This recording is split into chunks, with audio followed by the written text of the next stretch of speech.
안녕하세요. 이병태TV 품격경영의 권혜진입니다. 오늘은 이제 식당 매너에 대한 이야기를 좀 하려고 하는데요. 먼저 제가 2015년에 동아일보에 실렸던 기사 하나를 읽어드리려고 합니다. 한국엔 식당 매너 없나요? 라는 기사인데요. 일본 오사카의 한 일본식 식당에서 아르바이트를 하는 한국인 유학생 김모 씨는 한국인 관광객들이 어쩌다 식당에 들어서면 식은땀부터 흘린다. 최근 친척 사이로 보이는 한국인 50대 남녀 여행객 4명이 식당을 찾았다. 일본에서는 식당에 들어서면 종업원이 좌석을 안내할 때까지 기다리는 게 상식이다. 하지만 이들은 안내도 하기 전에 마음에 드는 창가 좌석으로 직행했다. 이들을 본 일본인 종업원이 예약석이라고 하자 화를 내며 자리를 옮겼다. 여기까지는 문화의 차이로 볼 수 있다. 이들은 좌석에 앉자마자 목소리를 높이며 왁자지껄 대화를 나누기 시작했다. 본인들에겐 이야기꽃이지만 평소 주변에 폐를 안 끼치려 조용히 밥을 먹는 일본 손님들에겐 소음에 가까웠다. 주변 테이블 여기저기서 쳐다봤지만 개의치 않는 표정이었다. 주문한 음식이 나오자 준비해온 김치와 소주를 슬금슬금 가방에서 꺼냈다. 경악한 일본인 종업원이 가져온 음식과 술은 먹을 수 없다고 제지하자 이번엔 대놓고 식당과 일본인 험담을 내놓았다. 카운터 앞에 서 있던 김 씨는 모골이 송연해졌다. K-팝과 한류 드라마 덕분에 가게 주인과 일본인 종업원 일부가 한국어를 어느 정도 알아듣기 때문이었다. 할 수 없이 김 씨가 다가가 여기 한국말 다 알아들어요.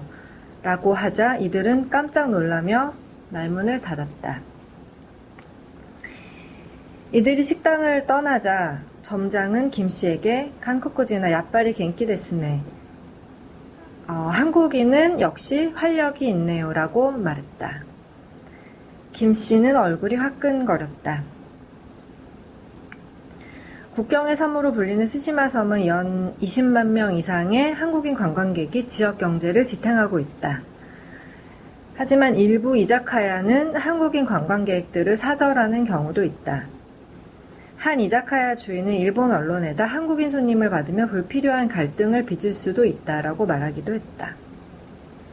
도쿄에서 관광 출장 지원 사업을 하고 있는 한 업체 사장은 한국인들은 사전에 매너를 설명해도 이를 무시하고 한국식으로 해버리는 사례가 많다. 자존심 등 여러 가지 이유가 있겠지만 로마에서는 로마법을 따르는 게 일종의 국제 매너가 아닐까라고 말했다. 라는 기사입니다.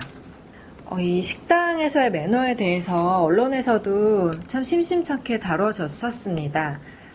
지금은 어느 정도 개선이 되지 않았을까 하는 기대를 갖기도 하지만 식당에서 이제 막무가내로 담배를 피우는 것 외에는 거의 개선이 안 된 게 현실이 아닌가 싶은데요.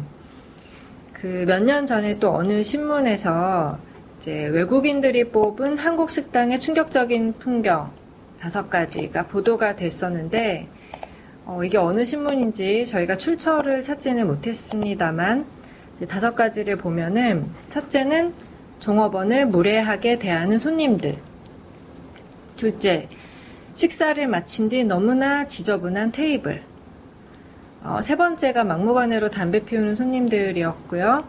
네 번째가 마구 뛰어노는 아이들과 방치하는 부모들, 5번째는 술에 취해 큰 소리로 떠들고 욕하는 손님들이 꼽혔습니다.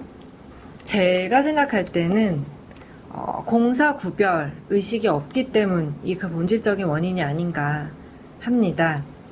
식당은 사적인 내 공간이 아니라 공공 공간이고 그 공공 공간에 맞추어서 행동해야 되는 게 당연한 것인데 그 당연한 상식이 무시되고 내 돈 냈으니까 내 맘대로 해도 돼 라는 사고방식이 만연하기 때문에 이렇게 멋대로 하는 것에 대해서 전혀 거리낌이 없는 것이 마치 당연한 것처럼 인식 되고 있는 형편인데요.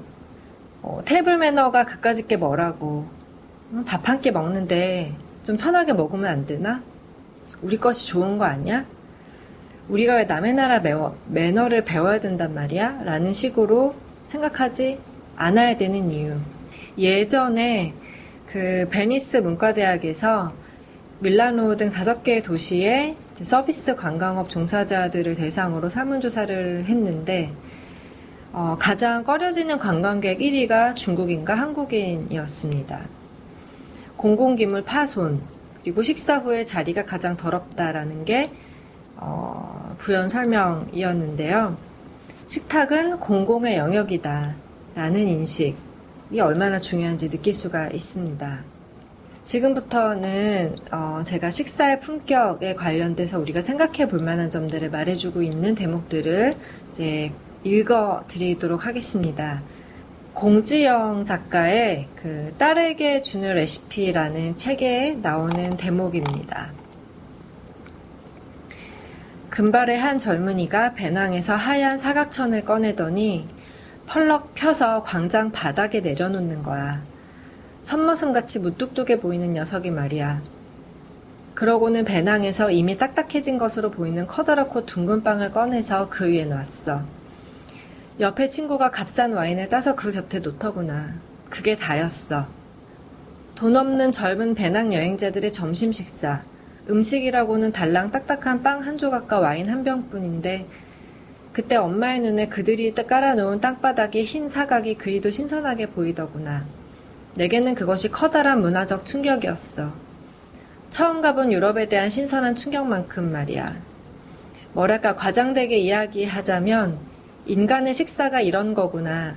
식사의 품격이라는 게 이런 거구나. 그런 생각을 했던 것 같아. 여행에서 돌아와 엄마는 식탁 위의 비닐이나 유리를 치워버렸다. 매일 접시와 그릇을 닦듯이 식탁보도 깔아 새로 깔기 시작한 거야. 그냥 새로 식탁을 차릴 때마다 마치 목욕을 하고 새 속옷을 갈아입듯이 그렇게 정갈한 마음이고 싶었단다. 그렇게 하얗게 장만한 식탁보를 깔고 너희들에게 그걸 주고 싶었어. 라는 대목이었습니다. 오스카 와일드의 와일드가 말하는 오스카라는 책에 나오는 대목입니다. 내가 만약 어떤 무인도에 홀로 버려졌고 생필품이 마련되어 있다면 나는 매일 저녁마다 식사를 위한 의복을 갖춰 입을 것이다. 보통 식탁의 예법이 강조하는 것들은 이제 3가지로 분류를 할 수가 있습니다. 이제 첫째는 식탐의 죄를 범하지 말라는 것, 식탐하지 말라는 것. 둘째는 옆에 앉은 사람에게 불쾌감을 주지 말라는 것. 그리고 끝으로 식사 이제 전후에 반드시 손을 씻으라는 것들인데요. 이런 모든 계절서들은 명하기를 식탁에 앉는 사람은 먼저 가난한 자들을 생각하고 식탐의 유혹을 물리치기 위해서 식사 기도를 해야 한다. 먹는 자의 충동은 각자 개인적인 생리에 따라 무엇을 얼마나 어떻게 먹을 것인가를 선택하게 하는 기준에 비추어서 혀와 눈과 행위의 3중 통제 하에 놓여야 한다. 음식을 먹을 때 항상 중용을 지킴으로써 폭식과 과음을 피해야 한다. 고기와 포도주를 많이 먹다 보면 자연히 말이 많아져서 자기 말을 통제하기 어렵게 된다. 그래서 식탐의 죄는 너무 많이 먹는 입이 범하는 죄 위에 되는 대로 말하는 혀의 죄를 더하게 되는 것이다. 어지러운 언동 위에 더워진 몸에 방탕한 동작들이 대응하는 바 이는 곧장 농탕질로 이어진다. 연회에는 남녀가 섞여서 가까이 앉게 마련이다. 식사는 반대로 유쾌하고 절제된 대화를 돋우는 것이어야 하며 그러기 위해 먹는 사람은 그의 말에 다른 사람에게 기분 좋은 동작을 곁들여야 한다. 그는 똑바로 앉아야 하며 식탁 위에 팔꿈치를 올려놓지 말아야 한다. 옆 사람이 대접해서 음식을 떠먹을 시간을 주어야 하며 그가 마실 때는 잔을 양보해야 한다. 잔에 입을 대기 전에는 먼저 입안의 음식을 다 삼키고 입술을 닦아야 한다. 그는 접시에 손을 전부 넣지 말고 손가락 셋만 넣어야 하며 먹고 난 뼈를 접시에 다시 집어넣지 말아야 한다. 수프를 삼킬 때에는 소리내지 말아야 하며 방귀를 뀌거나 트림을 하거나 몸을 긁거나 침을 뱉거나 하지 말아야 한다. 코를 풀 때는 뒤로 돌아서 풀어야 한다. 이 대목은 그 자크르고프 외에 저자들이 쓴 중세 살기라는 책에 나오는 대목입니다. 중세 이후부터 어떻게 이런 근대적인 식사 예절이 뿌리가 된 이런 작은 매너들이 이제 만들어지기 시작했는지를 보여주고 있는 저서인데요. 독일의 사회학자인 노베르트 엘리아스의 이제 문명화 과정에도 이제 이와 비슷한 내용들이 이제 나옵니다. 우리는 종종 가난한 사람들이 자선에 고마워한다는 이야기를 전해 듣는다. 물론 그들 중 일부는 그럴 것이다. 하지만 그들 중에서 가장 뛰어난 사람들은 결코 고마워하는 법이 없다. 그들은 은혜를 모르고 불평을 늘어놓거나 결코 복종하지 않으며 반항적이다. 그들이 그러는 건 지극히 당연하다. 그들이 느끼기에 자선은 우스꽝스러우리만치 부적절한 부분적 보상 방식이거나 감상적인 적선에 지나지 않으며 종종 자선을 베품으로써 그들의 사생활을 좌지우지하려는 감상주의자들의 어줍지 않은 시도가 동반되기 때문이다. 그들이 왜 부자의 식탁에서 떨어지는 빵 부스러기를 고마워해야 한다는 말인가? 그들도 부자들과 함께 식탁에 앉아야 마땅한 것이다. 그리고 그들은 그 사실을 깨닫기 시작했다. 지금 읽어드린 대목은 오스카 와일드의 오스카리아나라는 책에 나온 대목입니다. 다음은 그 조선일보의 이제 최보식 칼럼에 나온 내용인데요. 그 칼럼 제목이 우리가 잃어버린 사소한 것들입니다.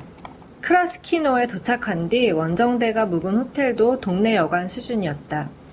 공산품이 귀해서 객실 세면장에는 얇은 면수건 2장과 새끼손톱만한 비누만 놓여 있었다. 대원들은 짐을 풀고 식당에 몰려들었다. 패딩 점퍼 차림이었다. 몇몇 대원들은 벗어서 의자 뒤에 걸었다.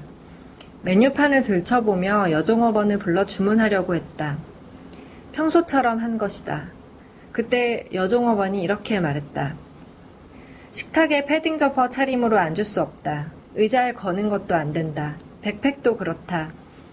입구에 있는 클로크룸에 맡기거나 객실에 벗어놓고 와야 한다. 우리와 다른 식탁 매너로 인한 해프닝이라고 넘어가도 된다. 하지만 옷을 갈아입고 오면서 이렇게 중얼거리고 있었다.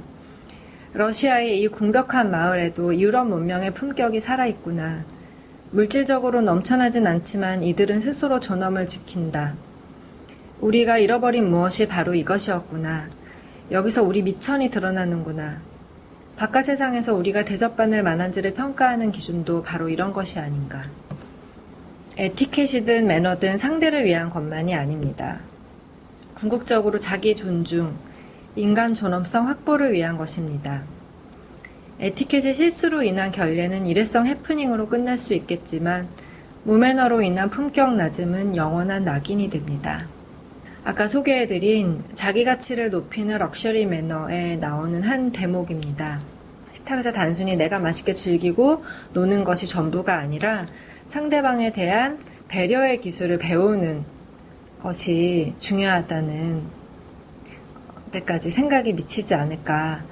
또 그런 관점으로 이제 우리가 일상생활에서의 작은 습관들을 어떻게 교쳐 나갈지를 생각하는 게 참 필요하지 않을까라는 그런 문제의식을 공유하고 싶어서 오늘 이런 내용들을 이제 준비해 보았습니다. 감사합니다.